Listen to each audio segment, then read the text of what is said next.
You're listening to the Ask Drone U podcast. You ask, we answer your drone questions. Whether you're here to turn your passion into profit or you simply fly for fun, we're a community of learners and teachers who aspire to achieve greatness. We are Drone U. Good morning, good evening, wherever you are, it's a good day. Why? Because you don't have a nail stuck up your nose, like a picture that I just showed Rob. Good morning, good evening, ladies and gentlemen. My name is Paul. And my stomach is still reeling a little bit from that picture, to be honest with you. And yes, my name is Rob, and we are thankful that you're hanging out with us this morning, or like Paul said, I guess this afternoon, evening, whenever it is for you. This is episode 957. It is 9:57, and we are edging closer and closer to 1,000 episodes. And if you want to support us for 1,000 episodes, please become a member today. And a big shout out to everyone who has already supported us. Really do appreciate it. Also, just a quick update on the class schedule. We are going to be going to Dallas for a mapping class. Don't forget, if you want an in-person training from a Drone U elite instructor, you can get our famous Flight Mastery course. That's the obstacle course. It's systematic 12 exercises that build on each other, that take you from the basics to hover drills, to mastering attitude mode, to proximity flight. And then by the end of the day, you'll be flying that obstacle course with ease. What is it all about? Building confidence and understanding how to fly safely in some of the most complex environments. If you haven't checked that out, make sure that you check out those trainings on our website.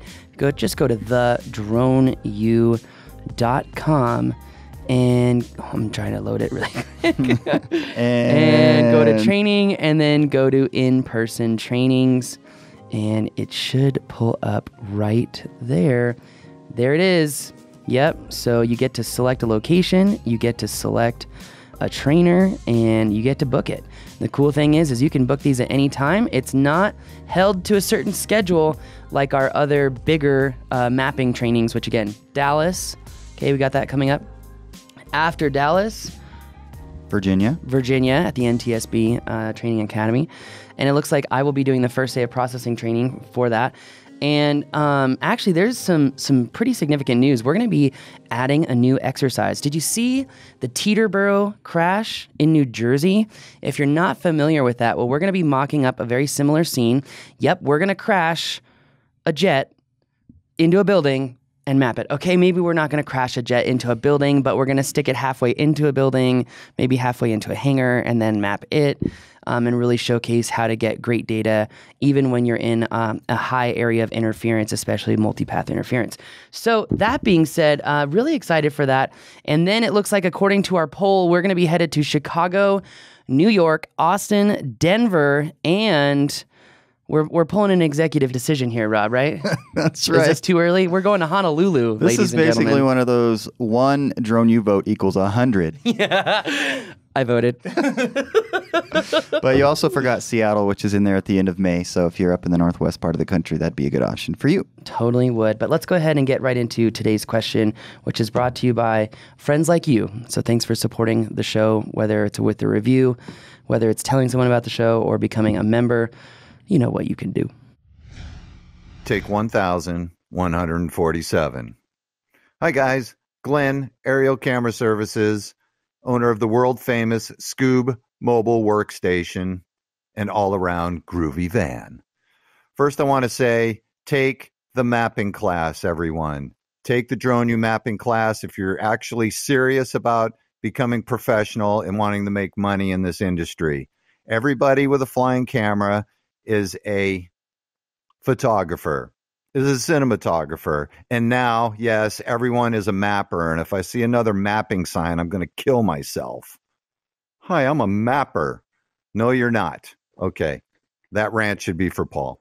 Anyway, real quick, to set ourselves above the fray of now everyone is a mapper, I want to know what specifically we could do in advertising. This is a marketing question. What we can do to indicate to professional organizations that we are professional data acquisition service providers. We're not hacks using buzzwords and have no idea what we're actually doing. So what I want to know is, what can we do to put in there what specific words and phrases should we use in our emails, in our marketing material, and on our websites that are going to put us above the fray while we wait for all these guys to dissolve and go away. Mind you, I don't say this in spite of people. Everyone who wants to be a mapper should be a mapper, but don't say it unless you really are. Thanks, guys. Love everything about the Drone U. And with that. Anyways, Glenn, thank you for the question. It's great because I think that he's got a great point in terms of a lot of folks are suggesting that they are mappers or that they can do maps. And there's, just like anything, there are varying degrees of what that even means, right? So there are some folks that probably could do some relatively simple 3D modeling type stuff. But well, those people are going to be the same people that are going to go on YouTube and say, hey, how do I do drone mapping, and find a video all about DroneDeploy and think that they can just fly some mission autonomously and magical results appear and great.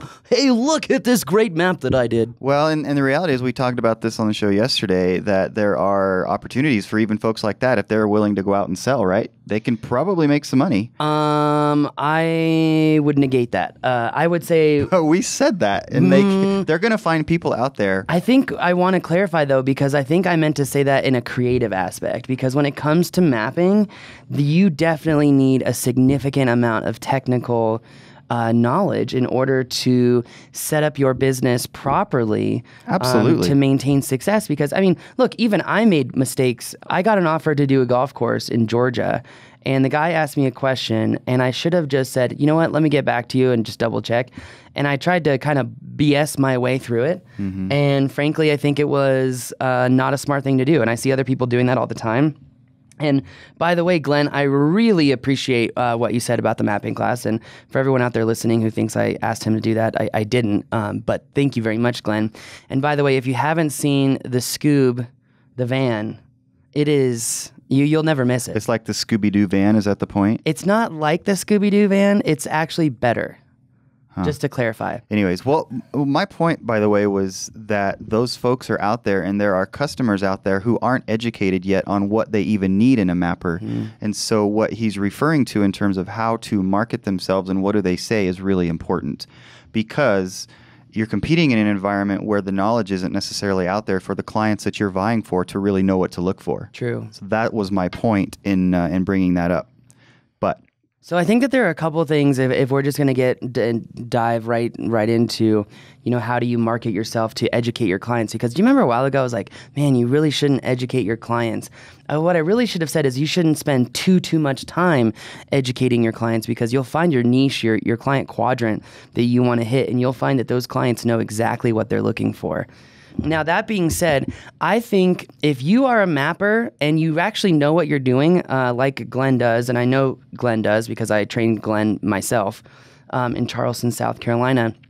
And actually, that was a great class because when we dropped our GCPs into the map, Rob, you didn't have any images to pick. So you had to physically make manual tie points in the same location as your GCPs with the same name and the same syntax in the same order, and then essentially, utilize those MTPs and then throw your GCPs in. And Pix4D says, hey, your MTPs and GCPs have the same name. Do you want to use the georeferencing from the GCPs for the MTPs? And the answer is yes. And then that's how you get your map to snap into place where you can actually have a geo-rectified map. That being said, how do you market yourself or educate your clients as to your viability and others' viability? Number one is visually, number two is what you say, and number three is by poking holes in everyone else without calling anyone out. So, number one, visually. I would make a video, because here's the thing, with anything marketing, anything in your company, would you agree that automation is the key to scaling success? Systems and automation, sure. That's a huge part of scaling, yeah. So what I would do is I would create a video on what you can do for drone mapping and say, look, and I would, say, here I'm going to put on my radio voice and be like, hi, my name is Glenn LeBay. And let me tell you what I can do. I can provide data for your company that's going to create massive efficiencies, provide data you've never even seen before, and figure out how to solve problems that maybe you didn't even know existed. Now, why is this important? Because it will save you time, which equals money. It will save you liability, which equals money. In addition, imagine a world where you can visit any location for construction or engineering without ever leaving your office. What if you could go out and pull tape on site without ever having to drive on site? What if you needed to ensure the absolute accuracy of your georeferencing down to the centimeter? Well, my name is Glenn, and guess what? I'm going to show you how we do mapping a little bit differently than the average noob, or I would say plebe. Maybe plebe is a better word, because he lives in the Northeast area, lots of Navy. Everyone knows what a plebe is. I don't. Oh, you don't? It's No. like the new guy. It's like a freshman at the Naval Academy or like a freshman in the Navy. Oh. Like it's the guy who's like just getting his feet wet. Get it? Getting his feet. Anyway, okay, that didn't go over well. I had no idea. I've never heard plebe. I wish we had the Reed Hoffman, like where Siri comes on. A plebe is. Here we go. What is a plebe? A plebe has the following definition. Okay, come on. Urban Dictionary. What would we do without Urban Dictionary? I don't know. A minion, level entry position. Ooh, they said slave. That's not good. That's not good. If that's really the intense, or if But that's there it says often referred to as a noob. yeah, and that's what it means. So there's no racial. It's not meant to be racial whatsoever. So Yeah. don't take it that way. But anyway, long story short is, I would say, look, if you're looking for great absolute georeferencing, you will need to know the workflow that your drone mapper did in order to actually verify the accuracy for your surveying team, for your construction team, or for whomever, your project engineer, whatever it is. There are varying levels of detail that you need to ensure a drone mapper completes in order to make accurate maps. And then I would talk about some of the things that like, for example, setting scale constraints to get linear measurements, talking about laying down GCPs every single time with survey grade GPS, and talk about how, look, it's not only the equipment that equates to accuracy, but it's also the workflow. And then talk about it even matters as much at, like, how do I say this? I need to wake up. My mind's still kind of waking up. But you need to go into essentially like, how can you ensure your accuracy if you're not even sure how your drone mapper chose his GCPs? And talk about, look, we know how GCPs work. They're ground control points. We have 1 part target, 1 part GPS. That GPS is survey grade. But here's the thing. We know that's a known point on the ground, but how do we ensure that that very tip small point is actually measured accurately in the map? Well, it all comes down to how we choose which images were picked to notate that mark on the ground. And how many images that we pick is extremely important. How much we zoom in to pick those images is extremely important. Are you sure your reprojection error is even low enough to have a high degree of confidence to say that your map is really has a high degree of absolute accuracy? Are you sure that your map has a high degree of relative accuracy? Did your mappers actually use some sort of scale constraint to ensure that whenever you take linear measurements, that they're actually somewhat accurate? What's the error rate? I mean, like, I could just go on and on and on and on and on, and even go into the points of, well, here, my name is Glenn LeBay, and I can do high-grade precision mapping. I'm not a licensed surveyor, but what I can do is provide you with the workflow and all the documents necessary so that you, as a surveyor, engineer, project engineer, or general contractor with an understanding of GPS can make the decisions on how accurate these maps are. Look, it's not my job to show you how accurate they are, but how can you ensure the accuracy of some of these other drone mappers that are just using an all-in-one application like DroneDeploy to essentially go out, fly a mission, hey, great job, great mission, it's processed. You don't know how it's processed. You don't know how many images they picked in their GCPs. You don't know the ellipsoid error. So maybe they were picking GCPs and they picked images from all on one side, right? That could inhibit your overall relative accuracy because your ellipsoid error is so far off. I mean, if the guy doesn't even know about ellipsoid error, reprojection error, and all that, it's just like, well, how can you ensure that you're getting good data? You just have to ask the right questions and say, look, I'm not trying to put you on the spot. I'm just trying to say that, you're putting a lot of risk not even risk, but you're putting a lot of confidence in someone that you don't know how they really work. And for me, in this video, I would showcase, not to the detail where your competitors can copy you, but I would just showcase, this is the Glenn LeBay difference. And it comes down to the weather.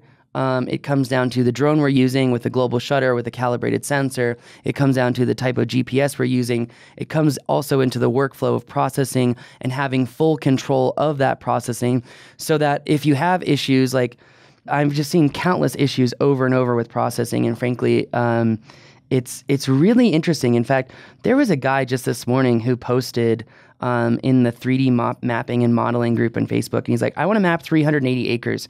Can I do that with DroneDeploy? And it just goes to show that like so many people think that they can just break into drone mapping like they can in drone video. And I'm sorry, but that is going to be a very quick way to ruin your business.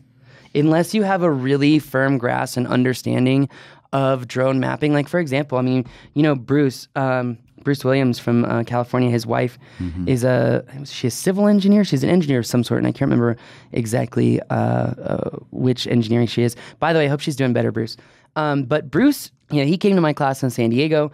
He went to 2 Pix4D classes, and he came back to my class, and he was like, if you understand the detail that goes into drone mapping to do it accurately and consistently and reliably, I call it the Toyota model, he's like, one class, one deep dive will not cut it. He's like, it's so much information, so much detail on every single level. You literally have to go through the class multiple times if you're going to truly absorb all that information. And that was before he wrote that beautiful testimonial that was like, hey, the reason I came back to Drone U and didn't do another Pix4D class was very simple, because you guys go over the relationship of data acquisition, and then we go outside and we do data acquisition, and then our homework is to actually put all that data together. He's like, so you give a full experience. It's a way to actually retain information better over time. Now, I feel like we've kind of failed, Bruce, because we recorded our San Diego class, and it's taken us up until this point to get it on the site. So frankly, I feel bad in that aspect, but for all the members that will really enjoy that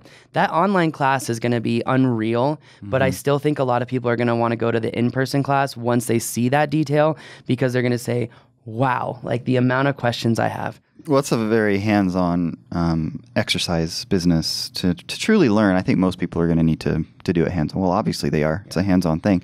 But we're also going to do a new day, because when I try to rush through things to get more information to the people, like for example, in this last class in Orlando, this lady Maggie, I mean, everyone should literally have looked at this girl and be like, I need to be like her, because she was on fire with note-taking. She was paying attention. She was rocking dual screens, like not dual screens, but she had, her notes open and Pix4D open.